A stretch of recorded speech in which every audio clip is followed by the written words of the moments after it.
이번에는 모시기 힘든 분을 모셨어요. 원내대표가 됐으니까 더더욱이 잘 안 나오실 분일 거 아니에요. 근데 오늘 나오셨습니다. 박수로 모시겠습니다.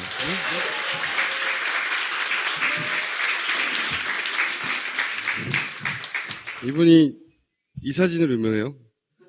아십니까? 이한열 열사, 총학생회장이었죠. 네, 그때 연대 총학생회장 87년도입니다. 네. 이때는 괜찮았어요. 지금 머리가 많이 뒤로 후퇴했는데. 아니, 최소한 이분보다는 괜찮잖아요. 아니, 얘도 이때 괜찮았어요. 네.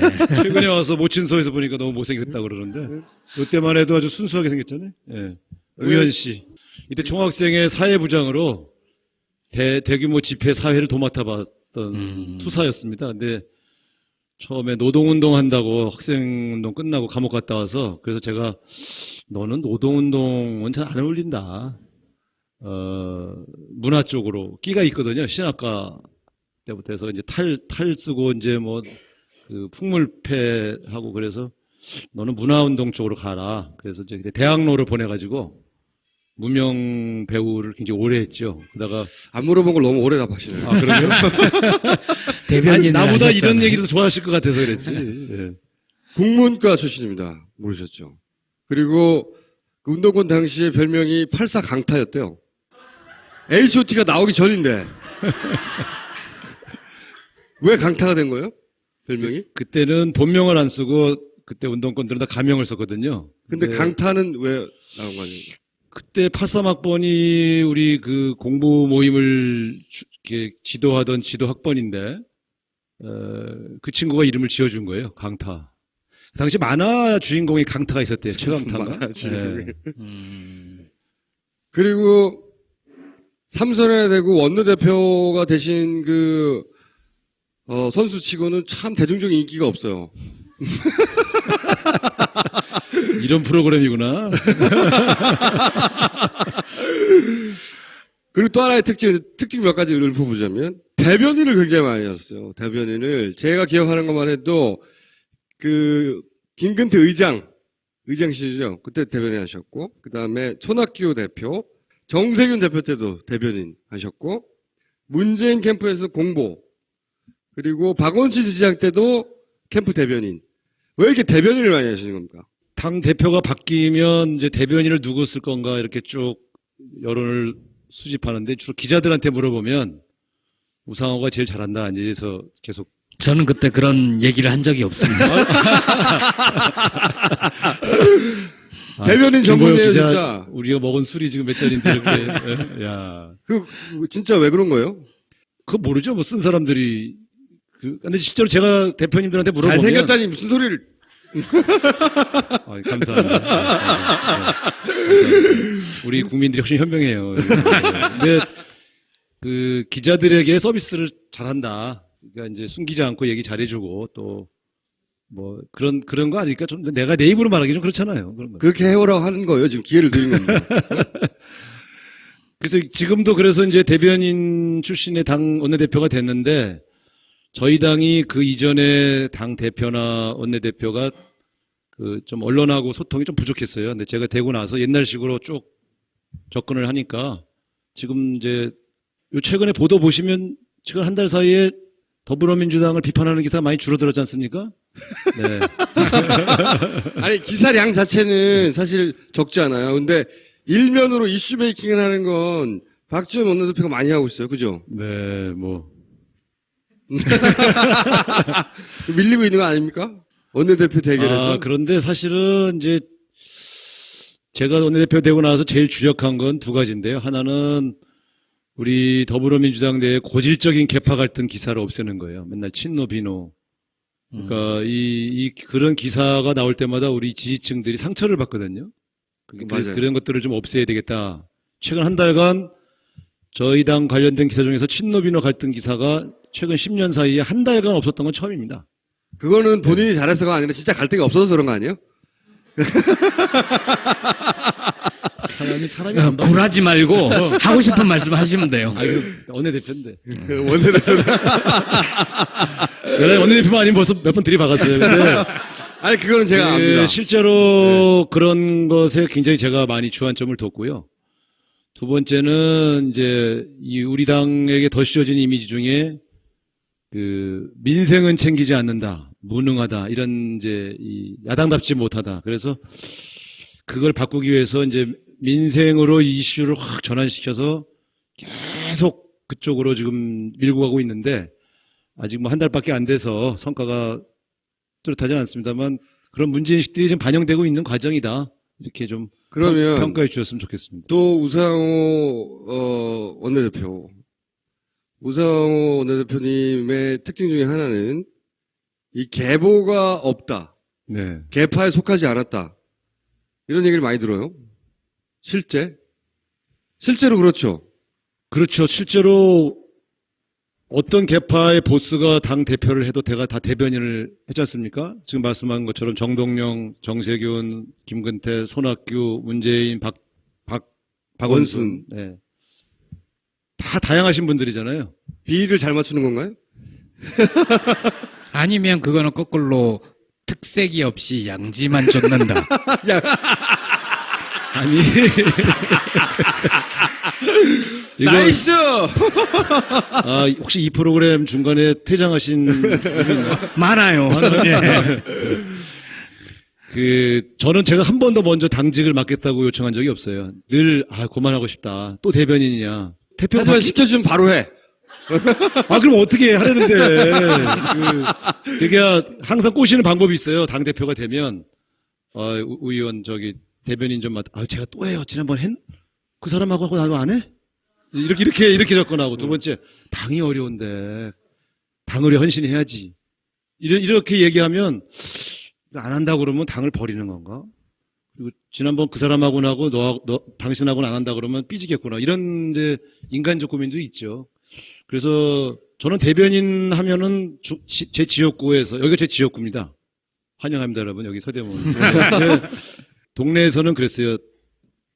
이제 어떤 국회의원들은 의원님 왜 이렇게 TV에도 안 나오세요? 이렇게 말하지만 저는 맨날 TV에만 나오면서 동네에는 안 챙긴다. 이런 또 역으로 공격을 받아서 제가 계속 낙선했습니다. 대변인만 맡으면. 근데 이제 저한테는 도움이 된 게 아니고 사실은 좀 피해도 있었는데 그냥 뭔 얘기 하는 거지? 어쨌든 그래서 대표들을 제가 먼저 하겠다고 해서 줄 선 적은 없고 근데 이런 게 있어요. 제가 예를 들어 김근태 선배, 정동영 선배 대변인을 하다가 김근태 선배 대변인을 하면 정동영 선배 계보가 욕을 해요.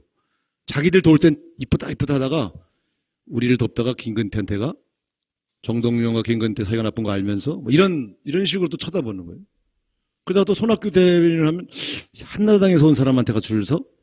쟤 뭐야? 자기들하고 일할 때는 칭찬하다가 다른 분하고 일하면은 이제 지금 말한 것처럼 권력의 양지를 쫓아다니는.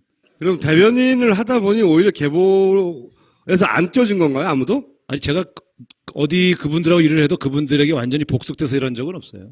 그래서 제가 무계파여서 이번에 원내대표 나온 사람 중에 제가 제일 젊고 계파도 없어서 상당수는 제가 떨어질 걸로 그렇게 선배들은 다 예측을 했는데 친노 비노표를 제가 다 받아서 그러니까 지금 계파 투쟁을 안 하는 게 친노도 찍고 비노도 찍었거든요. 자기 찍은 사람 처음엔 욕 안 하잖아요. 그러니까 이제 제가 좀 덜 욕을 먹는 편입니다. 앞으로 될지 모르겠어요.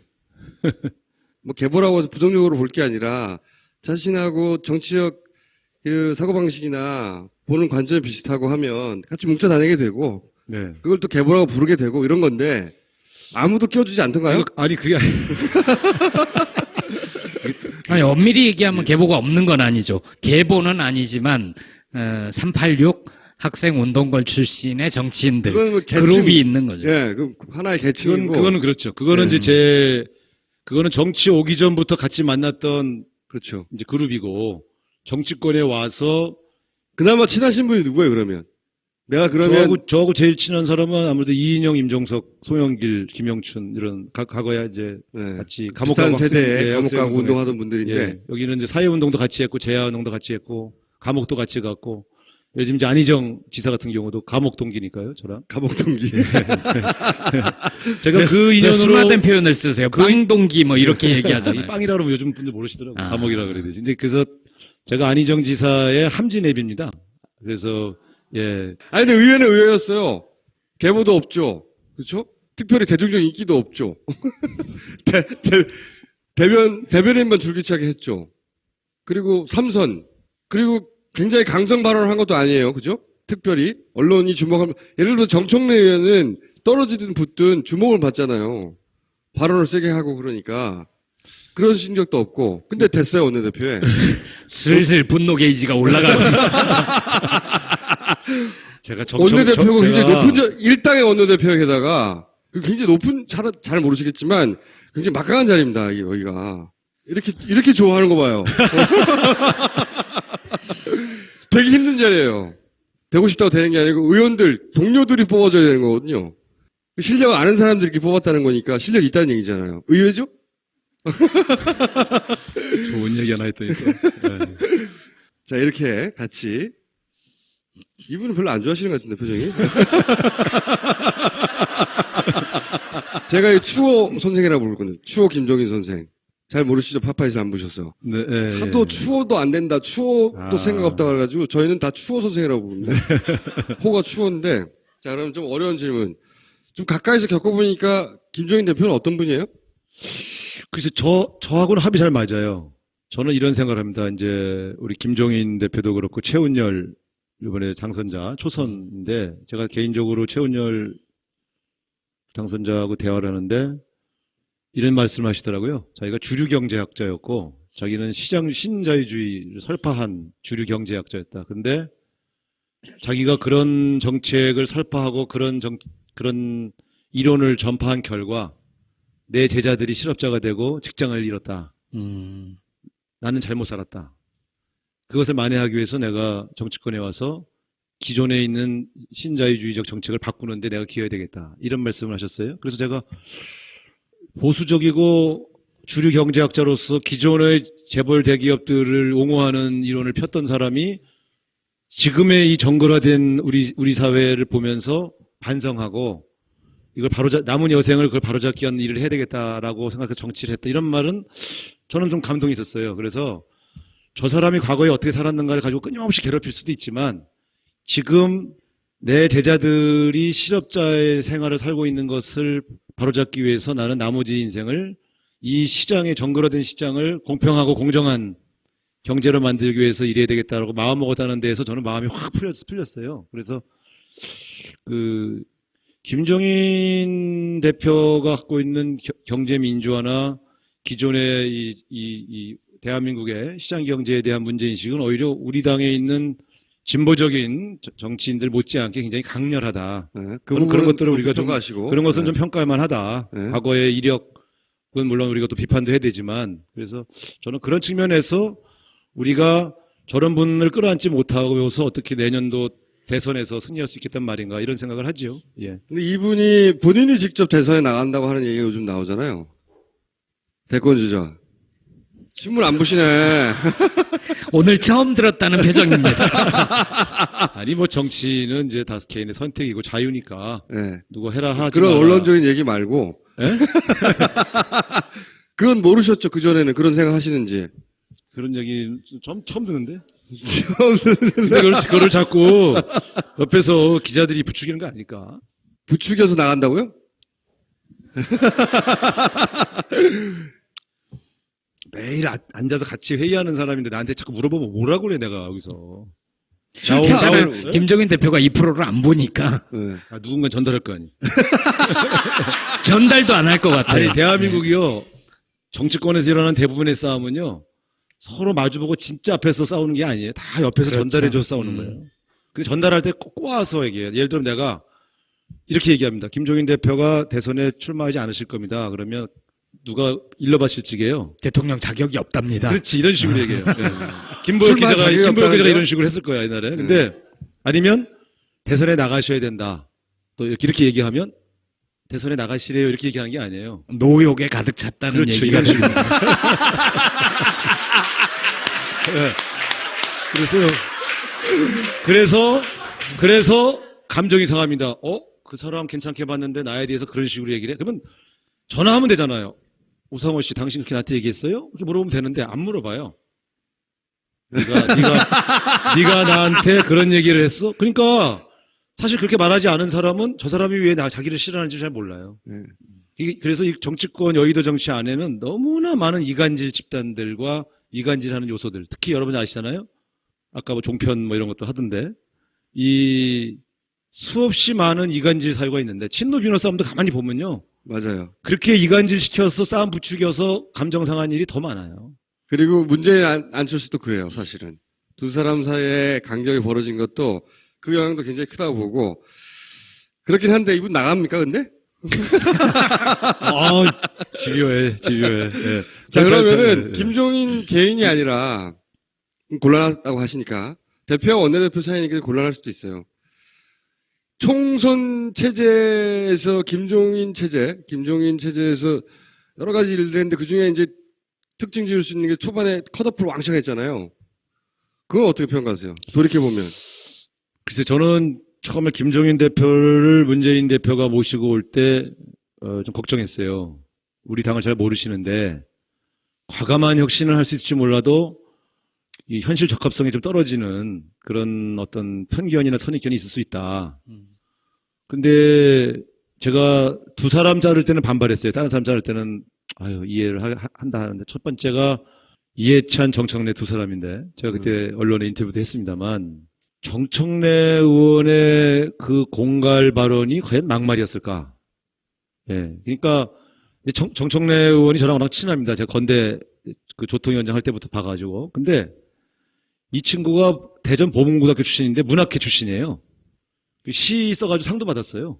정청래. 대단히 문학적 감수성이 뛰어나다고 본인은 얘기하죠. 예. 근데 제가 볼 때는 문학적 감수성이 뛰어난지는 모르겠는데 조언 능력은 뛰어나요. 근데 이게 체질화돼 있어서 순간적으로 무슨 상황이 발생하면 그걸 어떤 용어로 딱 정리해서 규정하는 걸 아주 즐기는. 그래서 제가 몇 번이나 그러지 마라. 이게 재미있는 것도 잠깐이고 언젠간 너에게 화로 돌아온다.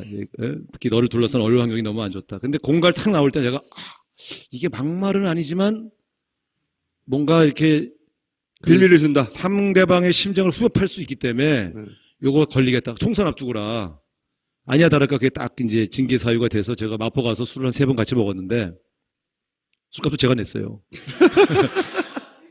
그래서 근데 이 조어가 갖는 근데 저는 막말일까? 그래서 저는 경고하고 이 정청래라는 사람의 이 인품과 인간성 자체에 대한 평가는 차치하고라도 이 사람을 좋아하고 따르는 또 아끼는 그런 국민들이 많기 때문에 그분들에게 상처를 주는 것은 바른 방법이 아니지 않겠는가 이런 생각이 들었고 이해찬 선배는 의정활동에서도 결격사유가 없고 막말도 안 했고 그냥 친노의 좌장이라는 이유로 자른 거잖아요. 네. 이어 하나죠. 친노니까 자른 거죠. 네. 네, 그래서 저는 아니 그런 게 어딨나 공당의 공천 기준이라는 게 만약에 그게 꼭 필요했다면 난 가서 설득했어야 한다고 생각해요. 우리 선거에 필요하니 그 친노의 좌장인 이해찬 의원께서 스스로 용퇴를 좀 해주십시오. 상징적으로. 예. 네. 그래서 본인이 용퇴하면 오히려 친노가 오히려 이렇게 스스로를 내려놓는구나 뭐 이렇게 보이는 게 너로 설득하는 게 낫지 한 칼에 탁 잘라버려서 결국 무소속으로 되셨잖아요. 그러면 갑자기 생각이 났는데 왜 복당은 안 되나요? 예? 이해찬 대표, 전 대표 왜 복당은 안 되나요? 아직 안 되고 있죠. 왜? 복당. 복당. 이해창. 복당. 자른 분이 계시니까 좀 기다렸다가 기사 제목 나왔어. 김종인이 맡고 있어. 아니 게다가 여러분, 손가락질을 했어. 여러분. 이해창 복당.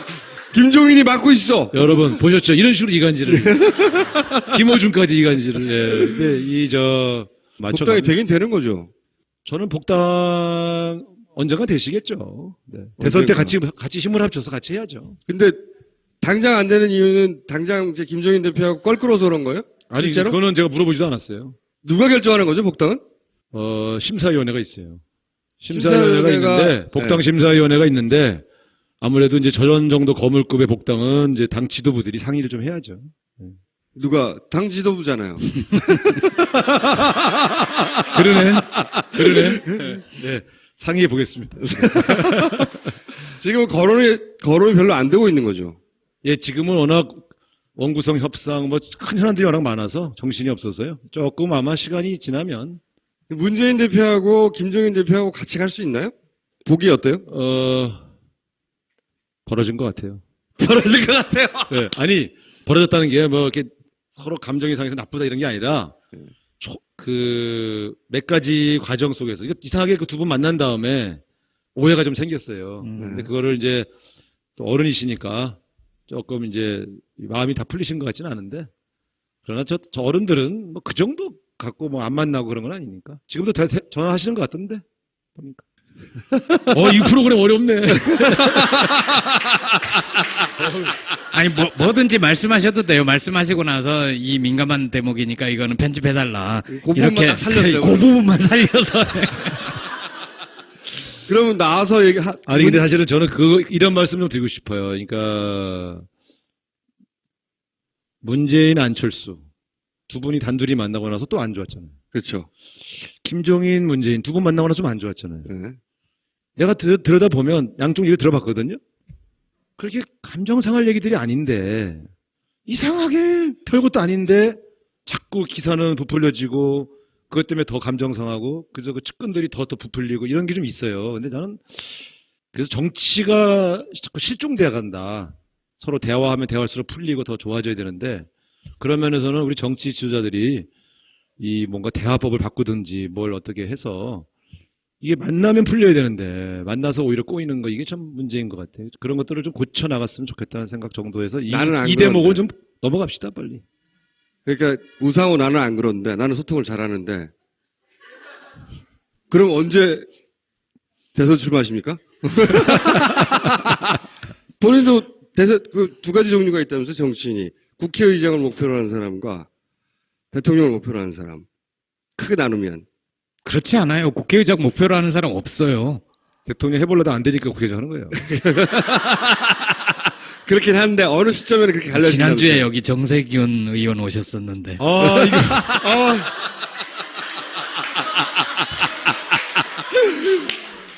정치권의 복귀를 불가능하게 만들어야 돼.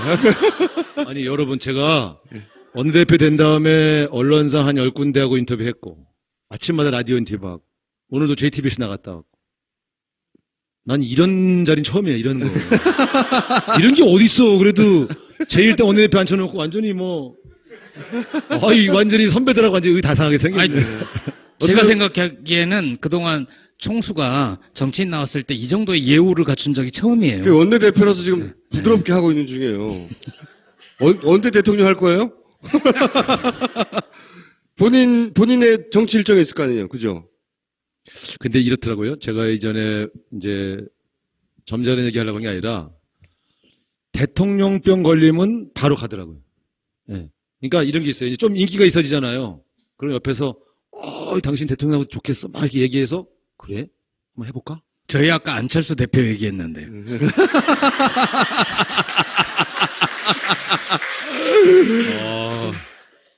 굉장히 위험한 프로그램이에요. 이거 갖고 또 여기서 나온 얘기가 일간지에서 인용 보도하고 그러진 않죠? 안 그럽니다. 네. 한겨레에는 보도될 수 있어요. 본인이 직접 쓰는 기사에. 말 끊었는데 계속 하시죠. 우상호 의원은 3선이나 됐는데 그리고 원내대표가 된 유력 정치인인데 일반인들은 잘 몰라요. 본인 어필을 대중들한테 개인적으로 한 적이 오늘 거의 처음이에요.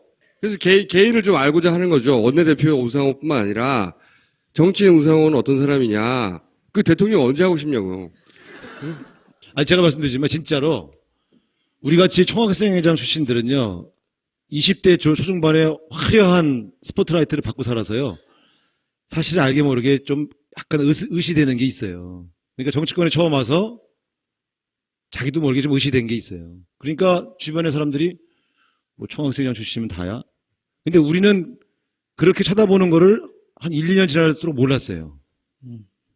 그러니까 자기 문제가 되면 잘 안 보여요. 근데 그때 제가 가까웠던 우리 김민석 의원이나 정동영 선배나 이렇게 가까웠던 사람들이 있잖아요. 그리고 굉장히 화려하게. 근데 어느 순간부터 오바를 하기 시작하잖아요. 원래 그런 사람들이 아니었거든요. 다 좋은 분이었고 정말 진지했고 개혁적이고 진정성도 있었고. 근데 어느 김민석 의원을 전을 특정해서 말하는 거죠. 아니, 오늘 무슨 얘기만 하면 다 의의를, 이렇게 아니, 하면 좀 나하고 관계 있는 사람들하고 난 다 오늘 왼수되는 날이잖아요. 지금 뭐 김종인 대표, 뭐 또 누구 아까 안철수 대표는 말도 안 꺼냈는데. 네. 아니 저는 그냥 얘기했었다고요 우리가. 네. 그래서 이제 저도 한 2번 떨어지고 나서 너도 우상호 너도 별거 아니다. 이 정치권에 와서 수없이 많은 사람들이 너한테 걸었던 기대가 무너지고 있는데 국회의원 배지 달았다고 으슬대고 다음에 시장해야지. 다음에 대통령 돼야지. 이런 순간 너도 한 방에 훅 간다. 네? 그런 생각을 지난번 떨어지고 나서 갖게 된 거죠. 그래서 누군데 정치적인 꿈이 없겠습니까? 잘 되고 싶고. 그런데 거기 어떤 자리를 가지고 생각하게 되면 자꾸 거기에 맞춰서 이렇게 이 어떤 정치적 오버하게 된다. 오버하게 되더라. 그래서 그거는 저는 당분간은 당분간은 얼마나 당분간? 내년 대선에 우리가 집권할 때까지는 우상호의 시나리오는 없다. 오로지 거기에 올인한다. 이런 생각으로 저는 일해야 되겠다 이런 생각을 합니다. 내년도 대선에서까지 지고 나서 어떻게 국민들을 볼 거예요? 지난번 2012년도 대선 지고 나서 제가 문재인 후보 공보단장이었는데 너무 괴로웠어요. 그래서 2013년도에 소위 86그룹이라고 하는 모임부터 제가 깼어요. 아무도 책임을 안 지길래. 그래서 우리 세대부터 책임을 지자. 그래서 한 20명 모임이 있었거든요. 그걸 깨고 다시는 386의 이름으로 정치하지 않는다. 모이지도 말자 우리는. 이제 그렇게 하고 3년간 제가 뒤로 물러나서 아무 직책을 안 갖고 뒤로 물러나 있었어요. 그랬더니 이제 어떤 기자들이 왜 발언을 안 해요? 또 그래서 나 대선 책임지고 지금 3년간 유배 생활하고 있는데 제 꿈이 뭐냐면 2012년 12월 같은 그런 치욕스럽고 괴로웠던 겨울을 또 보내고 싶지 않아요. 그래서 원내대표 나와서도 개인 시나리오로 나온 게 아니고 이 당을 제대로 바꿔서 정말 수권 가능한 정당 만들어 놓고 거기에 성공하면 그 다음에 우상호의 미래도 있다. 그런데 만약 2017년 대선에 지면 그거 또 없다.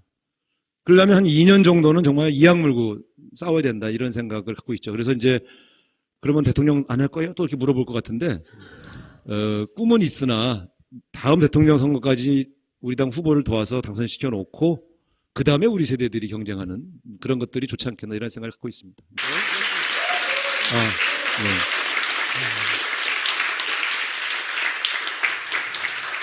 대변인이면 사실은 당대표가 가깝잖아요. 네. 일단 문재인 대표의 단점은 뭡니까? 답답해요. 이게 뭐냐면 고지식해요. 그러니까 말도 잘 안 하고 사실은. 정치적인 논리로 그러니까 왔다 갔다 하질 않아요.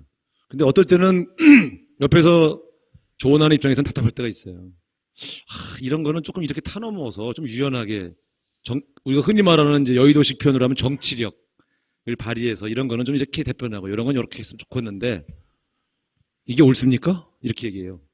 어떻게 옳고 그름만으로 따지세요. 지금 이런 경우는 이렇게 대처하시는 게 맞아요. 그러면 옳지 않은 것 같은데 답답해요. 예? 모셔봐요. 답답해요. 예?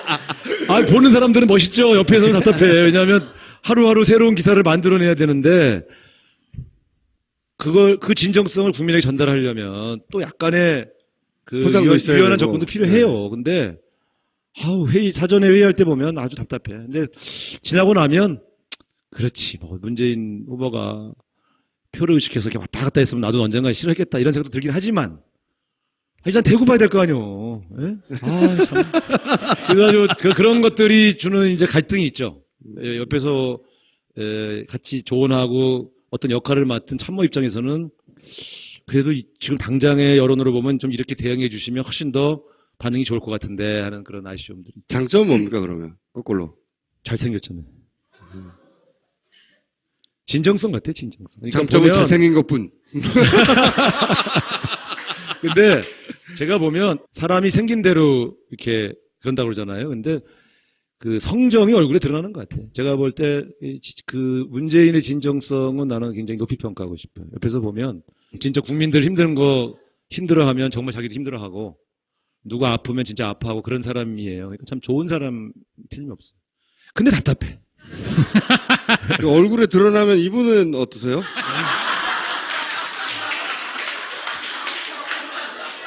근데 이분의 저 장점은 사진이 뭐예요, 장점? 사진이 잘 못 나온 거 실제 얼굴은 더 괜찮아요. 예. 네. 예.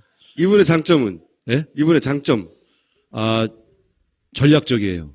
그거는 우리가 좀 배워야 돼. 아니, 여러분, 이거는 우리가 배워야 돼. 우리 좀 진보적 블록들이 훨씬 더 전략적일 것 같잖아요. 훨씬 더 감정적이에요. 근데 그런 거는 저렇게 보수에서 집권해본 사람들한테 배워야 돼요. 그렇죠. 대단히 전략적이에요. 설계도 있고. 자기 감정을 숨기면서 목표를 위해서 일할 줄 아는, 저는 집권을 위한 정당의 지도자들은 냉철해야 된다고 생각해요. 감정에 휩쓸리면 안 되고. 그런 면에서 본다면 나는 김종인 대표한테 그런 건 배워야 된다고 생각합니다. 집권을 하는데 큰 도움이 되실 분으로 평가를 하시나요? 저는 그렇게 봅니다. 그러니까 이런 거죠. 우상호가 경제 얘기를 하는 것과 김종인이 경제 얘기를 하는 것이 경제 주체들한테는 달라요. 예. 제가 지금 구조조정 이렇게 하면 됩니까? 그러면 적어도 우리나라 60대 이상의 경제 생활을 해봤던 사람들은 제가 경제를 좀 아나? 이런 내 말이 옳아도. 근데 김종인 대표가 이렇게 얘기하면 무게가 있어. 이렇게. 아니 근데 그거는 그 현실이잖아요. 그러니까 경제 정당으로서의 가치를 드러낼 때 역할이 있다. 영향력이 있어요. 그러니까 그런 역할 분담들이 좀 되고 있는 건데 저는 좀 주거, 사교육비, 청년 일자리 이런 상당히 구체적인 현안들에 집중을 하고 구조조정이라든가 대한민국의 이 정글화된 시장 경제를 어떻게 바꿀 거냐라든가 이런 문제에 대한 전략적 접근은 김종인 대표가 지금 해가시는데 이게 호흡이 잘 맞아요. 근데 저는 그렇게 가야 의미가 있다고 생각합니다. 네. 지금 역할 분담이 잘 되는데 이분이 이제 자기 개인을 위한 정치를 할 때 그게 꼭 당을 위해서 도움이 되는 방향하고 겹치면 좋겠지만 아닐 수도 있잖아요. 근데 보세요. 지난번 대선 때 문재인 후보가 윤여준 씨를 모시고 왔어요. 네.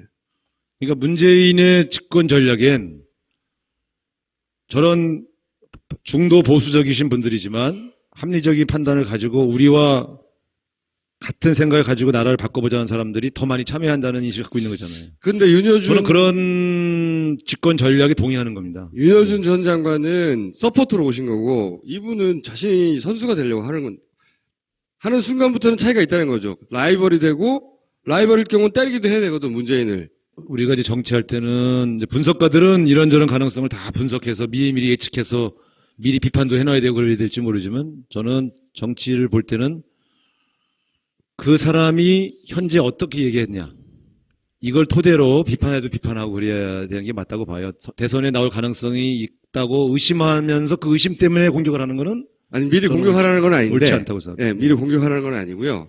저는 이제 뭐가 궁금하냐면 이분의 장점은 말씀하셨으니까 단점이 만약에 있다 치면 그 단점이 이분이 진짜로 스스로 대선 후보가 되려고 할 때 그게 이제 큰 피해를 줄 수도 있으니까 단점을 뭐라고 파악하느냐라고 그거는 이제 거죠. 그때 가서 다시 불러주세요. 파파이스에서.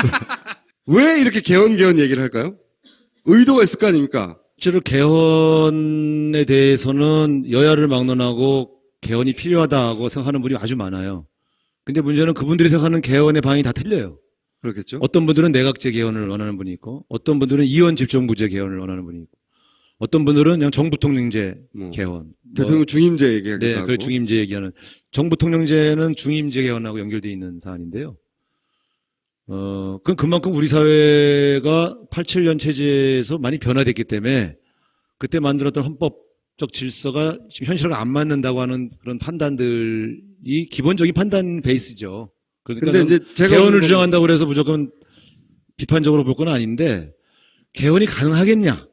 라고 하는 측면에서 본다면 현직 대통령이 의지를 갖고 추진하지 않는 개헌은 불가능해요. 왜냐하면 현직 대통령의 영향력 하에 있는 국회의원이 100명 이상 되기 때문에 개헌은 대통령이 하자고 해야 되는 건데 저는 우리나라 대통령들은 대통령 되기 전에는 개헌에 관심이 있다가 대통령이 되면 이 좋은 권력을 양보할 수 없잖아요. 그러니까 개헌에서 관심이 멀어져. 그래서 저는 당분간 개헌이 쉽지 않다. 여러분 아실지 모르겠지만 우리나라에서 실제 개헌을 한 사람은 접니다. 87년 6월 항쟁이 직선제 개헌을 표방해서 한 거잖아요. 이거 실제로 지금 현직 정치인 중에 개헌을 실제 가능케 한 사람은 있는데 그런 정도의 사회적 압력이 가해지지 않고서는 개헌이 잘 어려워요. 저도 그래서 개헌이 저는 현실적으로 어렵다고 보는데 제가 이 질문을 왜 드리냐면 네. 이제 특히 여러 개헌론자들 원래 있죠. 새누리당에도 있고 민주당에도 있고 있는데 근데 이 시점에 박지원 원내대표나 손학규 대표가 계속 개헌을 얘기하는 것이 예를 들어 우선 박지원 원내대표 얘기해 볼게요. 계속 개헌 얘기를 하는데 국민의당이 단독 집권을 할 수 없어요. 그래서 새누리당에서 떨고도 나온 일부 세력을 흡수하려고 해요. 그런데 그들을 흡수하려면 예를 들어서 거물급을 흡수하려면 나눠 먹을 게 있어야 되는데 야 너 총리해 나 그럼 대통령 할게 너 외치해 나가 외치할게 뭐 이렇게 그런 나눠 먹을 수 있는 구조로 개편해야 그게 가능하니까 그걸 개헌이라는 이름으로 부르고 있는 거 아니냐는 거죠. 그런 의도가 있는 거 아니에요? 원구성 협상 과정에서 도움을 받아야 할 정당의 지도자에 대해서 제가 답변할 수 없습니다. 박지원 원내대표 본인 개인의 뜻이 아니라 그런 게 있지 않을까요? 그 안에 글쎄요. 컨센서스가? 제가 드릴 말씀은 아닌 것 같습니다. 특정인을 거론하지 않고 질문하는 방법도 있죠. 그러면 네. 그런 개헌 논의가 그런 의도하에 나온 거 아닐까요? 꼭 그분의 발언이 아니더라도 박지원 원내대표의. 뭐 이미 얘기해놓고서 뭐 아니더라도. 아니, 그러니까 저는 그게 그렇게 의심하는데 본인은 어떻게 생각하시냐고요? 아니 근데 실제 개헌 아까 말씀드렸지만 개헌을 얘기하는 데 두 가지가 있죠. 하나는 실제 순수한 개헌이 필요하다고 하는 기본 그렇죠. 생각이 있고요. 예. 근데 그러면서도 또 현실적으로 자기가 생각하는 그 다음에 헌정 질서의 변화 속에서 어떤 것이 유불리하냐는 판단도 개입될 수 있죠. 근데 그건 분명하게 그것을 경계를 구분하기가 좀 어려워요. 왜냐하면 어떤 개헌이 필요한가 얘기 자세히 들어보면 그 얘기를 듣다 보면 그런 개헌이 좀 필요하다는 생각이 또 들어요. 그렇기 때문에 거기 뒤에 숨겨져 있는 어떤 계산이나 판단은 우리가 말하기가 좀 쉽지는 않죠. 그러니까 모든 개헌론에는 나름의 합리성이 있다는 그렇죠. 예. 얘기고 예. 그러니까 질문- 근데 하필 이 시점에 그런 얘기를 강하게 하는 데는 아니, 정치적 근데 의도가 그분들이 있다. 처음 얘기한 게 아니에요. 개헌 얘기를 예. 지난 10여 년간 간헐적으로 계속 얘기해왔던 분들이에요. 처음 얘기하지 않았어요. 아니, 박지원 원내대표 우리 같은 당의 경우에는 우윤근 의원님 같은 경우는 책까지 썼어요. 개헌, 분권형 개헌 필요하다 이렇게. 박지원 원내대표 같은 경우에는 2011년 그 이전 정권에서도 이명박 정권에서 얘기했어요. 근데 그때 정권 말에 개헌 얘기 나올 때는 박지원 원내대표가 탁 잘랐거든요. 이건 정권 연장을 목표로 하는 거라고. 그런데 이번에는 본인 직접 얘기하잖아요? 그런 의심 안 해보셨어요? 혹시? 네. 그럼 같은 질문인데요. 내년 대선 전에 개헌 공약이 정계 개편의 주요한 소재로 이용될 가능성이 있습니까? 이렇게 물어봐야지.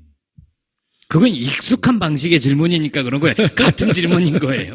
저는 개헌이 새로운 이합 집산의 매개가 되어서 그것이 대선의 주요 이슈가 될 가능성이 높다고 보지 않습니다. 보진 않는다. 의도는 왜 있는데. 그런가 하면은 예.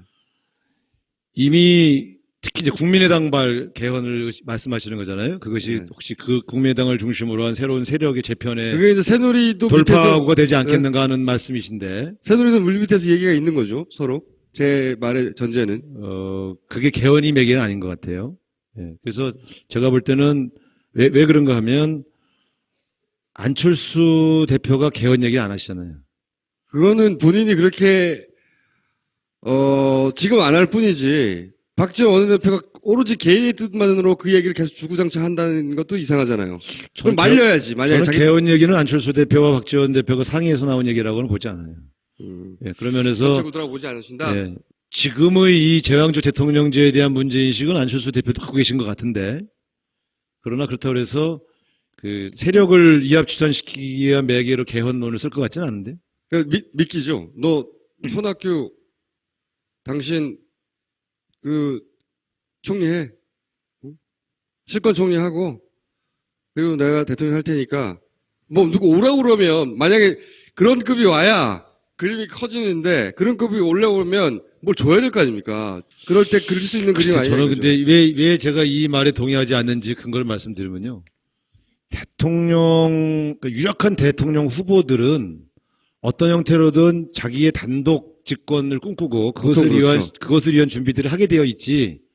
아, 내 힘으로 안 되겠구나 싶어서 다른 사람 끌어들여서 뭐 구도를 바꾸고 그런 수고를 하면서 대통령 선거를 임하는 경우가 거의 없습니다. 현재 본인의 지지율이 설사 압도적이지 않다 하더라도 1년이면 충분하다, 가능성이 열려있다고 다 판단하고 움직이시기 때문에 저는 지금 김어준 씨의 말에 동의하지 않는 이유는 우리 당을 나가면서까지 대통령 출마를 하시려고 하시는 분이 굳이 다른 사람하고 뭘 쉐어해서 또 뭐 복잡한 이합집산을 거쳐서 그렇게 가시겠는가 하는 생각 때문에 나갈 때 이미 얘기된 거 아닐까요, 혹시? 그걸 나한테 물어보냔 말이에요, 도대체.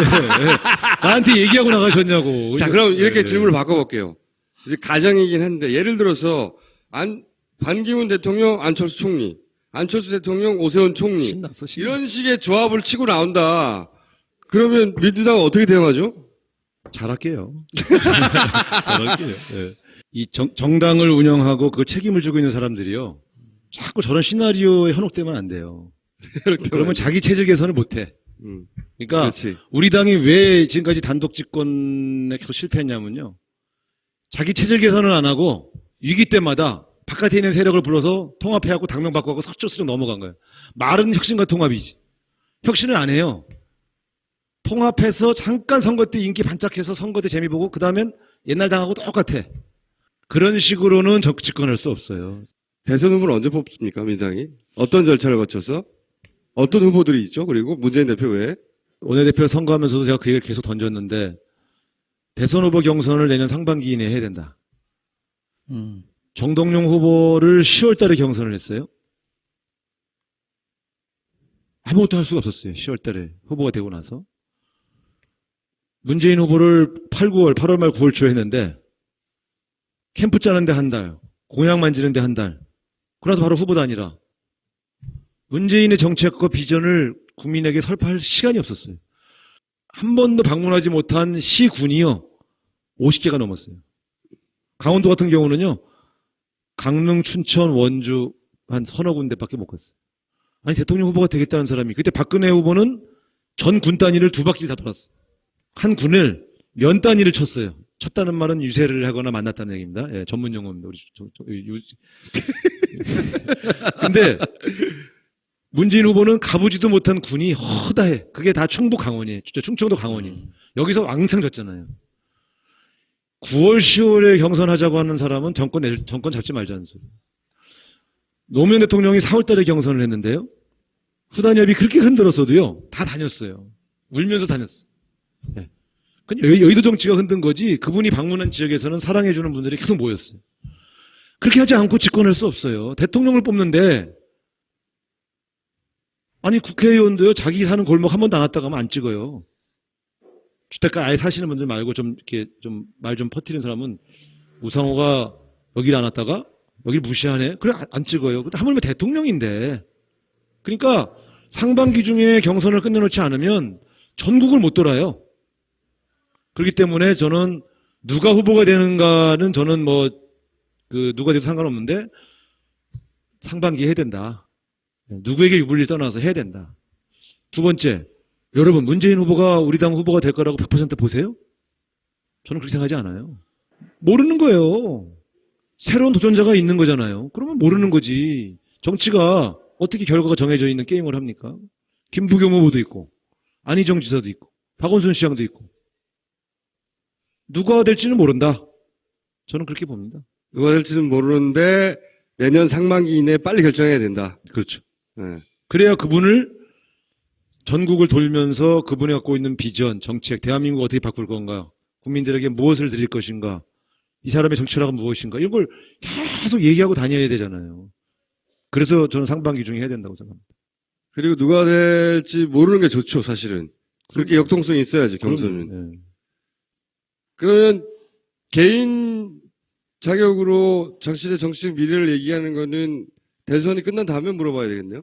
언제 근데 이런 생각을 가지고 있어요. 제가 원내대표 됐을 때 건방지게 새로운 정치 세대의 전면 등장을 의미한다 이렇게 제가 일성을 내뱉은 이유는 제가 그런 역할을 한다 이런 의미보다는 그 출발로서 자리매김됐으면 좋겠다. 뭔 소린가 하면요. 저는 우리 당도 마찬가지고 새누리당도 마찬가지고 이제는 정치 주도 세력이 바뀌어야 된다고 생각합니다. 그런 면에서 저는 유승민 씨가 새누리당에서 아웃된 것이 대단히 안타깝다 이런 생각이 들어요. 그러니까 합리적 진보가 주도하는 또 새로운 세대들과 새로운 주도 세력들이 마구 등장하는 그러한 더불어민주당. 유승민 씨를 필두로 해서 개혁적 보수들이 대한민국에 대해서 날카로운 지적을 하면서 보수적 개혁 담론을 가지고 쭉 새누리당을 교체해 들어가고 그렇게 두 양당이 경쟁하면서 대한민국 정치의 미래를 경쟁하는 저는 이게 대한민국 정치를 바꾸는 길이어야 된다고 생각하는 사람입니다. 근데 이거는 저절로 되는 게 아니고요. 누군가 그 당 안에서 끊임없이 싸우고 주장하고 세력을 만들고 공부하고 노력을 해야죠. 제가 새로운 정치세의 전면 등장을 의미한다고 말씀드린 것은 그런 세대가 준비되어 있다는 뜻이 아니고 이제 우리 당에 있는 저와 같은 세대들이 그 준비를 해야 된다라고 제가 제안한 거죠. 마찬가지로 새누리당에도 왜 유승민밖에 없습니까? 지금 남아있는 사람들 중에서 용기 있게 얘기하고 박근혜 대통령과 맞짱을 뜨면서 보수개혁의 길을 갖는 사람들이 싸워주고 그리고 그 안에서 자기들이 주도 세력이 되는 그렇게 할 수 있으면 새누리당이 아니죠, 이미. 그러네요. 그러네요. 네. 근데 어쨌든 그렇지만 그걸 즐기고 있을 때가 아니고 대한민국의 미래는 그렇게 보수도 바뀌고 우리 야당도 바뀌지 않으면 사실은 저는 큰 희망이 없다고 생각하는 편입니다. 알겠습니다. 오늘 여기까지 하겠습니다. 감사합니다. 하시는 겁니까? 당 대표가 바뀌면 이제 대변인을 누구 쓸 건가 이렇게 쭉 여론을 수집하는데 주로 기자들한테 물어보면 우상호가 제일 잘한다 이제서 계속 저는 그때 그런 얘기를 한 적이 없습니다. 대변인 전문이에요, 기자, 진짜. 우리가 먹은 술이 지금 몇 잔인데 이렇게 야 진짜 왜 그런 거예요? 그거 모르죠. 뭐 쓴 사람들이 근데 실제로 제가 대표님들한테 물어보면 잘생겼다니 무슨 소리를. 감사합니다. 감사합니다. 우리 국민들이 훨씬 현명해요. 근데 그 기자들에게 서비스를 잘한다. 그러니까 이제 숨기지 않고 얘기 잘해주고 또 뭐 그런 거 아닐까? 좀 내가 내 입으로 말하기 좀 그렇잖아요. 그런 거. 그렇게 해오라고 하는 거예요. 지금 기회를 드린 겁니다. 그래서 지금도 그래서 이제 대변인 출신의 당 원내대표가 됐는데 저희 당이 그 이전에 당 대표나 원내대표가 그 좀 언론하고 소통이 좀 부족했어요. 근데 제가 되고 나서 옛날식으로 쭉 접근을 하니까 지금 이제 요 최근에 보도 보시면 최근 한 달 사이에 더불어민주당을 비판하는 기사가 많이 줄어들었지 않습니까? 네. 아니, 기사량 자체는 사실 적지 않아요. 근데 일면으로 이슈 메이킹을 하는 건 박지원 원내대표가 많이 하고 있어요. 그죠? 네, 뭐. 밀리고 있는 거 아닙니까? 원내대표 대결에서. 그런데 사실은 이제 제가 원내대표 되고 나서 제일 주력한 건 두 가지인데요. 하나는 우리 더불어민주당 내에 고질적인 계파 갈등 기사를 없애는 거예요. 맨날 친노 비노. 그러니까 그런 기사가 나올 때마다 우리 지지층들이 상처를 받거든요. 그래서 맞아요. 그런 것들을 좀 없애야 되겠다.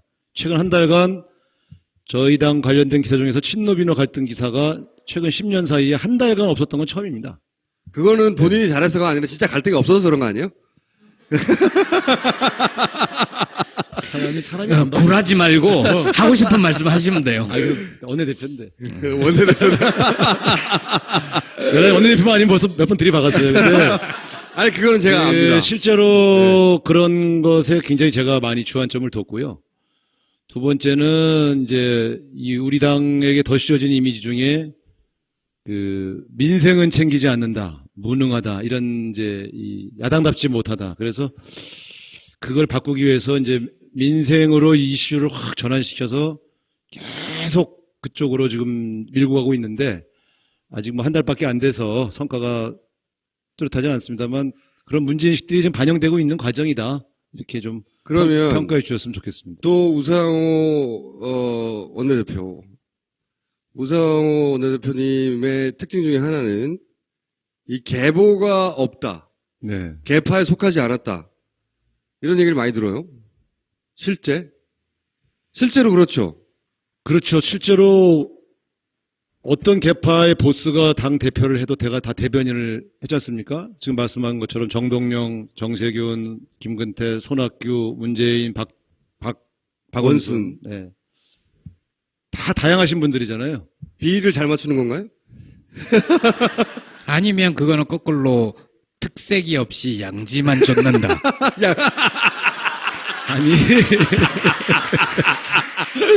이거, 나이스! 아, 혹시 이 프로그램 중간에 퇴장하신 분이 있나요? 많아요. 예. 저는 제가 한 번도 먼저 당직을 맡겠다고 요청한 적이 없어요. 늘, 그만하고 싶다. 또 대변인이냐. 대표가 하지만 시켜주면 바로 해. 그럼 어떻게 하려는데. 그게 항상 꼬시는 방법이 있어요. 당대표가 되면, 우 의원, 대변인 좀 제가 또 해요. 지난번 그 사람하고 하고 나도 안 해? 이렇게 접근하고. 두 번째, 당이 어려운데, 당을 헌신해야지. 이렇게 얘기하면, 안 한다고 그러면 당을 버리는 건가? 그리고 지난번 그 사람하고는 하고, 당신하고는 안 한다 그러면 삐지겠구나. 이런 이제 인간적 고민도 있죠. 그래서 저는 대변인 하면은 제 지역구에서, 여기가 제 지역구입니다. 환영합니다, 여러분. 여기 서대문. 동네에서는 그랬어요. 이제 어떤 국회의원들은 의원님 왜 이렇게 TV에도 안 나오세요? 이렇게 말하지만 저는 맨날 TV에만 나오면서 동네에는 안 챙긴다. 이런 또 역으로 공격을 받아서 제가 계속 낙선했습니다. 대변인만 맡으면. 근데 이제 저한테는 도움이 된 게 아니고 사실은 좀 피해도 있었는데 그냥 뭔 얘기 하는 거지? 어쨌든 그래서 대표들을 제가 먼저 하겠다고 해서 줄 선 적은 없고 근데 이런 게 있어요. 제가 예를 들어 김근태 선배, 정동영 선배 대변인을 하다가 김근태 선배 대변인을 하면 정동영 선배 계보가 욕을 해요. 자기들 도울 땐 이쁘다 하다가 우리를 돕다가 김근태한테가 정동영과 김근태 사이가 나쁜 거 알면서 이런 식으로 또 쳐다보는 거예요. 그러다가 또 손학규 대변인을 하면 한나라당에서 온 사람한테가 줄 서? 쟤 뭐야? 자기들하고 일할 때는 칭찬하다가 다른 분하고 일하면은 이제 지금 말한 것처럼 권력의 양지를 쫓아다니는. 그럼 대변인을 하다 보니 오히려 계보에서 안 껴준 건가요, 아무도? 아니, 제가 어디 그분들하고 일을 해도 그분들에게 완전히 복속돼서 일한 적은 없어요. 그래서 제가 무계파여서 이번에 원내대표 나온 사람 중에 제가 제일 젊고 계파도 없어서 상당수는 제가 떨어질 걸로 그렇게 선배들은 다 예측을 했는데 친노 비노표를 제가 다 받아서 그러니까 지금 계파 투쟁을 안 하는 게 친노도 찍고 비노도 찍었거든요. 자기 찍은 사람 처음엔 욕 안 하잖아요. 그러니까 이제 제가 좀 덜 욕을 먹는 편입니다. 앞으로 될지 모르겠어요. 뭐 계보라고 해서 부정적으로 볼 게 아니라 자신하고 정치적 사고방식이나 보는 관점이 비슷하고 하면 같이 뭉쳐 다니게 되고 네. 그걸 또 계보라고 부르게 되고 이런 건데 아무도 끼워주지 않던가요? 아니 그게 아니, 엄밀히 얘기하면 계보가 없는 건 아니죠. 계보는 아니지만 386 학생운동권 출신의 정치인들 그건 뭐 그룹이 있는 거죠. 예, 그 하나의 계층이고. 그거는 그렇죠. 그거는 이제 그거는 정치 오기 전부터 같이 만났던 그렇죠. 이제 그룹이고 정치권에 와서 그나마 친하신 분이 누구예요, 그러면? 내가 그러면 저하고 제일 친한 사람은 아무래도 이인영, 임종석, 송영길, 김영춘 이런 과거에 이제 네. 같이 비슷한 세대에 감옥 학생 가고 운동하던 분들인데 예, 여기는 이제 사회운동도 같이 했고 재하운동도 같이 했고 감옥도 같이 갔고 요즘 이제 안희정 지사 같은 경우도 감옥 동기니까요, 저랑. 감옥 동기. 제가 그 인연으로 순화된 표현을 쓰세요. 빵동기 뭐 이렇게 얘기하잖아요. 이 빵이라 그러면 요즘 분들 모르시더라고요. 아. 감옥이라 그래야 되지. 이제 그래서 제가 안희정 지사의 함진앱입니다. 그래서 예. 아니 근데 의회는 의회였어요. 계보도 없죠. 그렇죠? 특별히 대중적 인기도 없죠. 대변인만 줄기차게 했죠. 그리고 삼선 그리고 굉장히 강성 발언을 한 것도 아니에요. 그죠? 특별히 언론이 주목하면 예를 들어 정청래 의원은 떨어지든 붙든 주목을 받잖아요. 발언을 세게 하고 그러니까 그런 심적도 없고 근데 됐어요 원내대표에. 슬슬 분노 게이지가 올라가고 있어. 제가 원내대표가 굉장히 높은 일당의 원내대표에다가 굉장히 높은 잘 모르시겠지만 굉장히 막강한 자리입니다. 여기가 이렇게 좋아하는 거 봐요. 되게 힘든 자리예요. 되고 싶다고 되는 게 아니고 의원들 동료들이 뽑아줘야 되는 거거든요. 이번에는 모시기 힘든 분을 모셨어요. 원내대표가 됐으니까 더더욱이 잘 안 나오실 분일 거 아니에요. 근데 오늘 나오셨습니다. 박수로 모시겠습니다.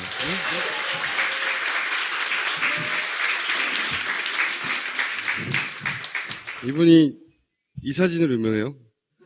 아십니까? 이한열 열사, 총학생회장이었죠. 네, 그때 연대 총학생회장 87년도입니다. 네. 이때는 괜찮았어요. 지금 머리가 많이 뒤로 후퇴했는데. 응? 아니, 최소한 이분보다는 괜찮잖아요. 아니 얘도 이때 괜찮았어요. 예. 최근에 와서 모친소에서 보니까 너무 못생겼다고 그러는데 이때만 해도 아주 순수하게 생겼잖아요. 예. 우현 씨. 이때 총학생회 사회부장으로 대규모 집회 사회를 도맡아봤던 투사였습니다. 근데 처음에 노동운동 한다고 학생운동 끝나고 감옥 갔다 와서 그래서 제가 너는 노동운동은 잘 안 어울린다.